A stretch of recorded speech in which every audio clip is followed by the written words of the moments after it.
Hey folks, here we are talking today about civil disobedience versus the theory of fair play, represented by,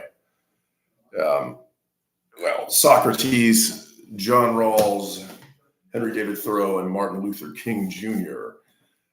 Again, I have this lighting problem here with the whiteboard. Sorry about that. I'll try to get it more focused here if I can. But one thing I did, so we got from the book at the end of chapter 1, we have Henry David Thoreau and John Rawls. And I wanted to get the lecture I gave on this, or if you can call it a lecture, at the end of class this week was rather, it was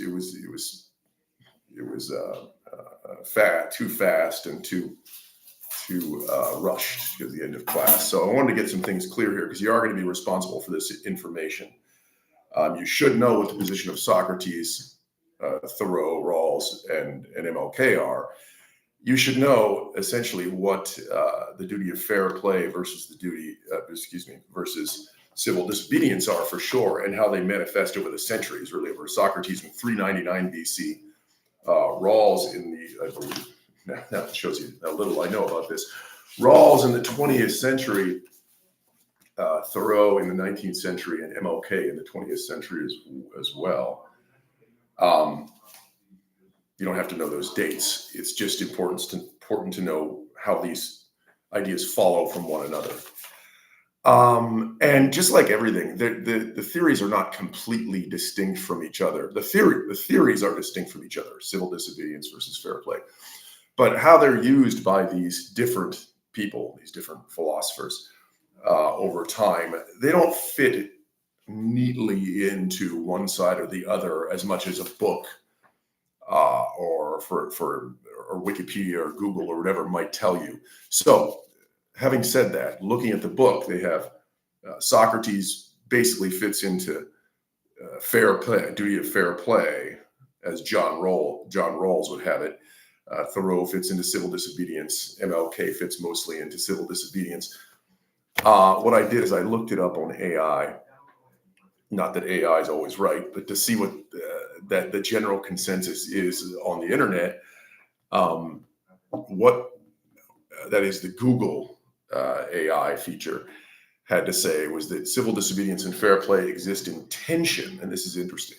They exist in a state of tension that may be a necessary friction in order to have justice. All right, that's very Socratic. That is the friction between opposites, as we talked about in class last time.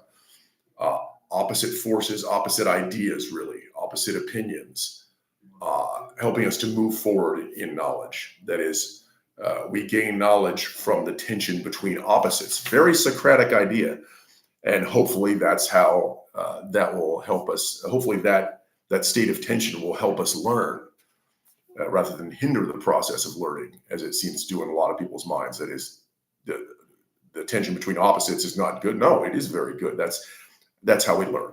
And that even corresponds somewhat to the idea of civil disobedience that Thoreau gives us in the book, saying that if injustice is a necessary friction in the machine of government, let it go, perchance it will wear smooth. Interesting idea. That's on page 25. That's Thoreau's civil disobedience. Anyway, so you have, this is really culminating in Martin Luther King in the letter I posted for you to read, the letter from Birmingham jail, where Dr. King, and now is, he's in, it's 1960, August 1963, so right in the middle of the civil rights movement, really. And he's in a jail in Birmingham for peacefully protesting. And he writes this letter to judges, authorities, about why he broke the law. Okay. Now, again, civil disobedience and fair play are traditionally viewed as opposites. But in this article, King argues that if laws are deeply unjust, then it is our duty of fair play to break them in order to restore justice. Okay, so rather than participate in an unjust law. It actually is fair and dutiful to break that law. That is a feature of civil disobedience right there. So what do we basically have to say? Okay, Socrates, interestingly, in what we read, Socrates in prison, the excerpt from Plato's Crito. Interestingly, he, like Henry David Thoreau, is against democracy. There are statements in that passage where Socrates says, oh, we don't want to believe just the general opinion. We want the opinion of experts. And that was something Socrates really believed, that the majority is not necessarily right. Rather, we want to get the opinion of those who are knowledgeable in a certain subject, the experts, the expert opinion. So when it comes to politics and government, Socrates did not actually believe in democracy, even though Athens at the time was a very early example of democracy, of a democratic state. He did not believe in democracy because he believed, and this is an interesting thing you can apply to today, he believed that the average citizen of Athens, or the majority, were not educated in civics and politics and policy enough to give an educated vote. It's a very interesting point because it makes some sense. But then we can have problems with that if we say, well, then only the elite, educated class of people who are learned in politics and civics should have a vote. And who's going to decide who those people are, who's qualified? Then you got an elitist class, you got trouble. But I'll let you ponder that point on your own. So Socrates was against democracy and majority opinion when it comes to politics or consorting with the majority's vote.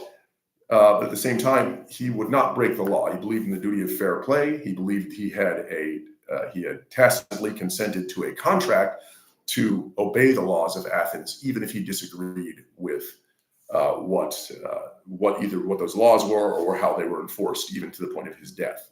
So that sort of counts as fair play in the sense that you must obey the laws regardless of how you feel about them, because you don't want to be a freeloader. You don't want to ride for free, taking the benefits of your society and not taking the bad parts, taking only the good and ignoring the bad. That is what fair play is about, according to John Rawls. The duty of fair play. We have the excerpt from John Rawls on page 17. No, well, you know where it is in your book, 21 to 24. John Rawls says that you have to go with the majority. It's a little different than Socrates, but it's still fair play in the sense that Rawls says on page 23, in agreeing to a democratic constitution, one accepts at the same time the principles of majority rule. Assuming the constitution is just and we have plan to accept its benefits, we must obey its laws. We don't want to, essentially he's saying, we have to wait for the majority to change the law. If we want the law changed, we need to go within the law. We can protest peacefully, but we cannot break the law. Wait for the majority to agree with us. Or not wait for them, but to protest in a way and lobby for a change in law. But you do have to wait for the majority because you're in a democracy. Those are the rules you've accepted by tacit consent to doing what the majority enacts. So you're bound by duty to obey that rule. And so it sort of sounds deontological. It's rule-based, it's duty-based, right? In that sense, it is deontological. In that way, we are bound to follow what we might believe to be unjust laws. So if you believe that a law is unjust, but the majority has enacted that law and legislated that law, you're bound to follow it because you are reaping the benefits of this society that has laws you don't agree with, and you must take the downside as well. Okay, take the benefits. You've got to take the punishment or the downside or laws that you don't like. you don't want to be you don't have a free ride. The whole point is about a balance. So fair play is all about balance. You take the benefits, you got to take the downside. That's it. Henry David Thoreau disagrees with this, and he has what he has to say about it is, interestingly, Thoreau is for civil disobedience. He is for disobeying unjust laws. So in that, it's interesting because he has something in common with Socrates, and that Socrates, of course, again, these people don't fall neatly into one or the other category, fair play or civil disobedience. Socrates seems generally like, at least in Crito, in the example we read, to be generally an example of fair play. But at the same time, he has this in common with Thoreau, who is all about civil disobedience. Thoreau says, we want to follow the wise minority, not the unwise majority. Okay, the majority, in fact, Thoreau interestingly says on page 24, this is a really interesting statement. Page 24 of your book, in the second full paragraph, he says, the majority are permitted to rule, and for a long period continue to rule, not because they are most likely to be in the right. The majority is not most likely to be right. Why would they?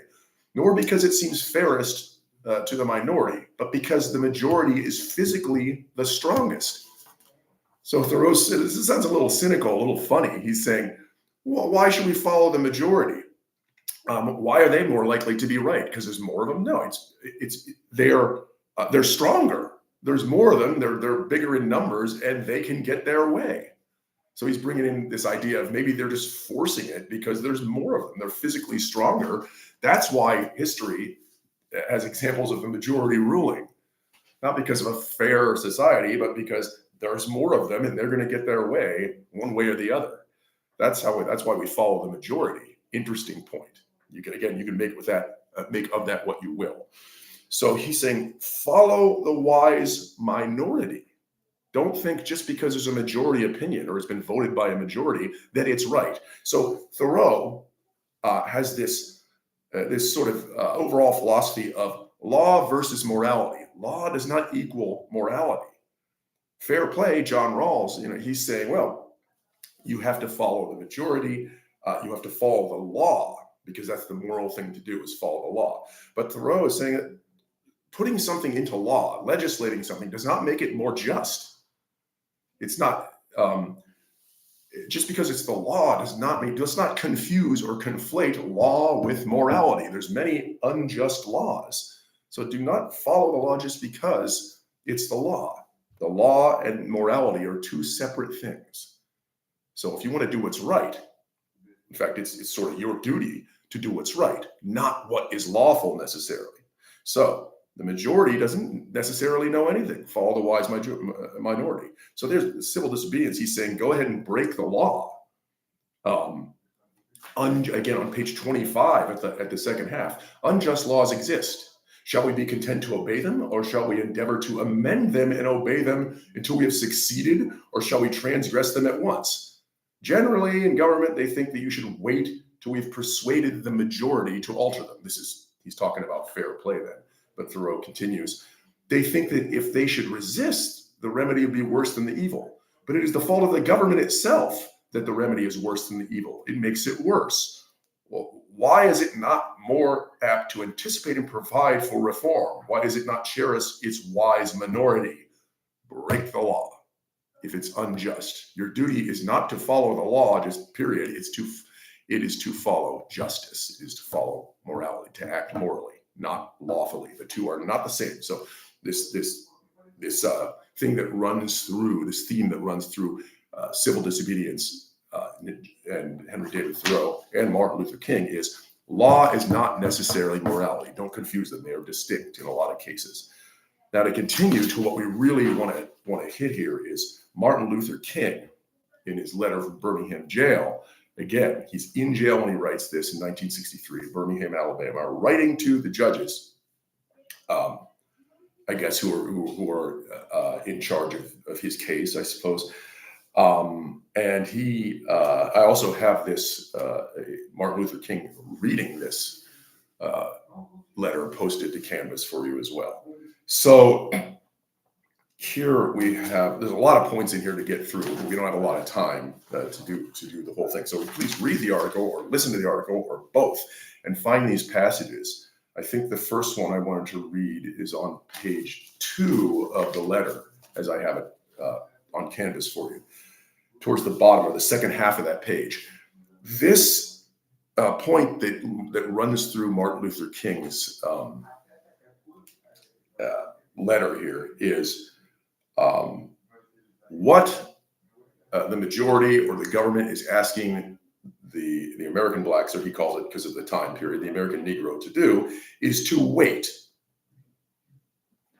Wait until time, history naturally gives us more freedom, allows us to be free. And this is the big problem. It's called the myth of time, Martin Luther King.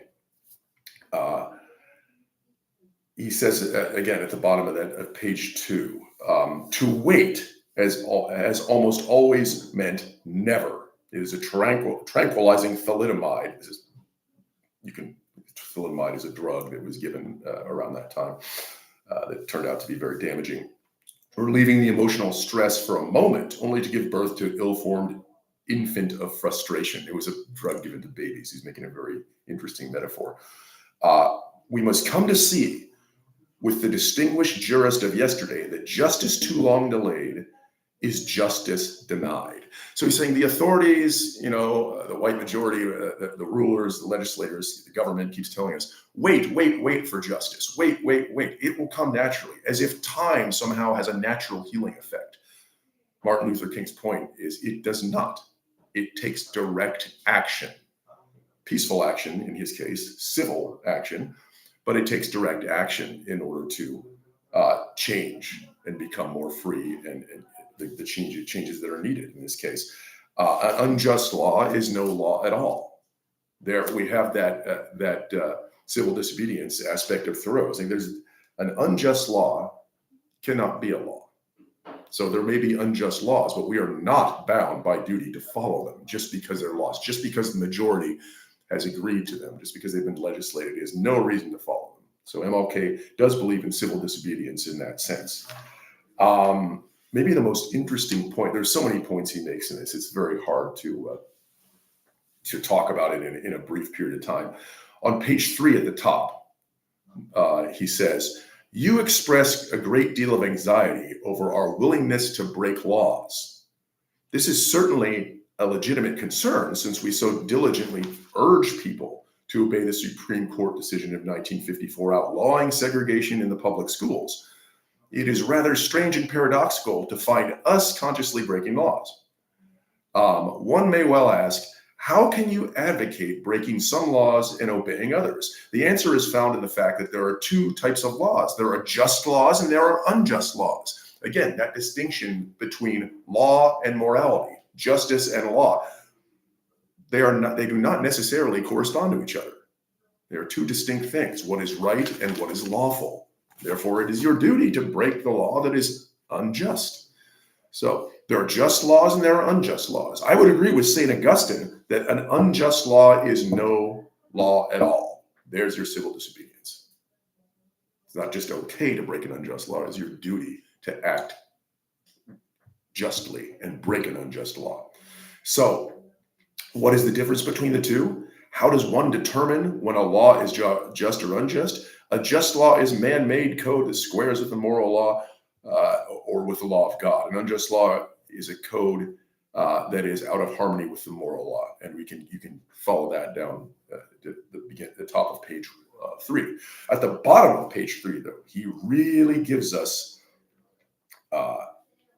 another extremely important, maybe the most important statement in this paper, in this letter, where he says what he really fears is not what he calls the white moderate. That is, the generally progressive liberal of 1963, a person who believes that African Americans should not be oppressed, that there should be laws for equality in the South, in the North, everywhere in the country. But these people don't act. They're complacent, and they believe in this myth of time. They're not willing to sacrifice much or risk much for what they think is just. And they think that the African Americans should be given their ultimate freedom and justice and equality, but they're not really willing to speak up. They're not really willing to risk anything, which is a very normal situation in America. You could even compare it to a lot of what's going on now. We just, we're comfortable, we have food, we have shelter. So we can say we believe in freedom, we believe in this, we believe people should not be oppressed, we believe in certain issues, but are willing to risk our livelihood and our safety for it. So that penultimate, this last full paragraph on page 3 of the letter that you have says, I must make 2 honest confessions for you, my Christian and Jewish brothers. I must confess in the last few years I've been very disappointed with white moderates. I have reached the regrettable conclusion that the Negro's great stumbling block and stride towards freedom is not the white citizen councilor or the Ku Klux Klan, but it is the white moderate who is more devoted to order than to justice. So here we really have civil disobedience. He said the Ku Klux Klan, outright racism and white supremacy, is less dangerous than the white moderate, probably because there are more white moderates than there are Ku Klux Klan members, I would hope, even at this time. So the white moderate is devoted to order and law, but not necessarily justice. They want to keep the status quo. They want to do what they believe is right. And they believe that integration and civil rights and the civil rights movement, the freedoms for the African American is absolutely right. But they believe in maintaining the order. So they say, well, time will naturally bring this about. I don't have to do anything extreme here. I don't have to break the law. They prefer negative peace, which is the absence of tension. So the white moderate prefers negative peace, which is the absence of tension, to a positive peace, which is the presence of justice. That is, I agree with your goal you seek, but I cannot agree with your methods of direct action. So lukewarm acceptance of the status quo is much more bewildering than outright rejection. It's bewildering and that is confusing. Well, what's your point? You're just going to sit there and say, oh, I believe you're right. I'm for your cause and that's it. But I'm not going to do anything or risk anything because I want the status quo. I don't want to screw up what's going on right now in my life because I'm on top receiving the benefits.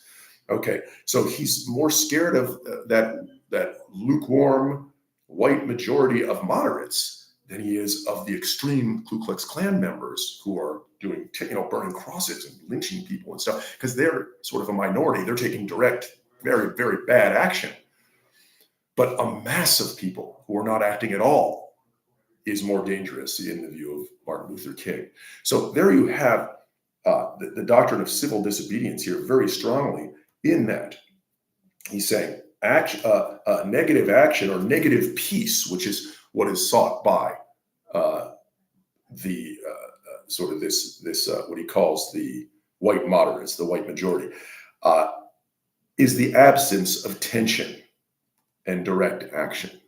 So those people, he says, are more devoted to order than they are to justice. They're more devoted to law than they are to justice. So law and justice right there are not the same thing at all. Therefore, what Martin Luther King is saying is, you can believe in fair play, that you're obliged to obey the law no matter what. But if that law is not just, then it's no law at all. There's no point at all there. Okay, now I've already said quite a bit here, and I hope that it's somewhat clear. I had some notes here, but as I got into this, I really didn't